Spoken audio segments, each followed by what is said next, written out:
Napansin mo ba na may nakaumbok na buto dito sa ibabaw ng iyong eyebrow? Hindi kasi lahat ng nakikita natin ay buto. Meron din po kasi tayong tinatawag na muscle knots katulad sa ating balikat. Yun pong sa ating noo, ito po ay tinatawag na tension knots. Na parating nakakunot ang ating noo o parati tayong nasa araw, nasisilaw tayo po doon sa init ng araw, wala tayong glasses, or lagi tayong nakasimangot, nagkakaroon po ng tension dito sa corrugator muscles.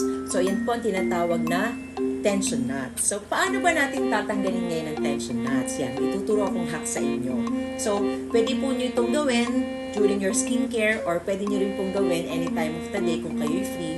Just make sure po na malinis parati ang inyong kamay. So, ako, isasama natin po yung aking isang serum. So, ako, ginagamit ko po itong Ilana Timeless Age Defying Serum. This is not a paid content po, ha. So, kukuha tayo ng serum and then, ilalagay po natin dito, imamassage po natin ganyan. Yan. So, kita nyo po yung knuckles natin. So, igaganyan nyo po siya. Yan. O, ayan. So, imamassage nyo po siya. Kahit po mga 10 times, 10 times, 3 times a day kung kayo ay free.